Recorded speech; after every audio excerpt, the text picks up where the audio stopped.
ওকে, তো নিয়ে আসলাম আমাদের রাউটারের জন্য ইউপিএস, মিনি ইউপিএস, যেটা রাউটারটাকে অ্যাক্টিভ রাখার জন্য। কারেন্ট চলে যায় যেহেতু এটা একটা মানে একদম শহরের বাহিরে, একটু গ্রাম পর্যায়ে, তো কারেন্ট থাকে না, সেই জন্য নিয়ে নিলাম একটা ইউপিএস। 3 থেকে 4 ঘন্টা নাকি এটা ব্যাকআপ দিবে রাউটার এবং অনুর জন্য। চাইলে সিসি ক্যামেরাতে ইউজ করা যাবে। আর এটা নিয়েছে হচ্ছে 1800 বা 2000 টাকার মতো। বক্স কন্টেন্ট কী কী আছে একটু দেখি। প্রথমে চলে আসছে হলো অ্যাডাপ্টার, এটাও চেক করতে হবে, পরে বোঝা যাবে। ইনপুট হচ্ছে 100 থেকে 240 বি, আউটপুট হচ্ছে 12 বি। হ্যাঁ, ওকে, এটা গেল অ্যাডাপ্টার। তারপরে এই হচ্ছে আমাদের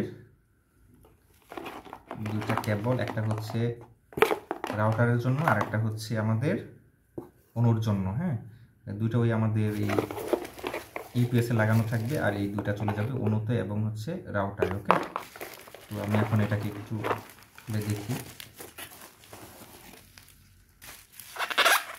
এটা ছোট মনে হচ্ছে, আর একটু বড় হতে পারতো হয়তোবা, তাহলে হয়তোবা ব্যাটারিটা এমএসটা বেশি হতো। হ্যাঁ, এম্পিয়ারটা বেশি হতো, চার্জ বেশি লাস্টিং করতো। ওকে, এই তো এটা হচ্ছে অনলাইন মিনি ইউপিএস। হ্যাঁ, এই তো অন হয়ে গেল। আমি এটা একটু কানেক্ট করে দেখি।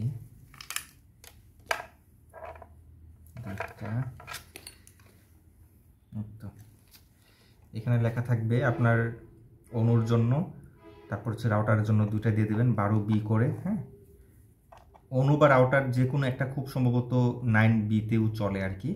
এটা আপনাদের রাউটার অনুযায়ী দেখে নেবেন, তারপর এটা অন করে রাখবেন। আর এই দুইটা আমরা লাগিয়ে দেবো হচ্ছে আমাদের অনু এবং রাউটারে, তাহলেই হয়ে যাবে। ওকে, আর এটা হলো চার্জ করব, এই যে ইনপুট, ব্যাস হয়ে গেল।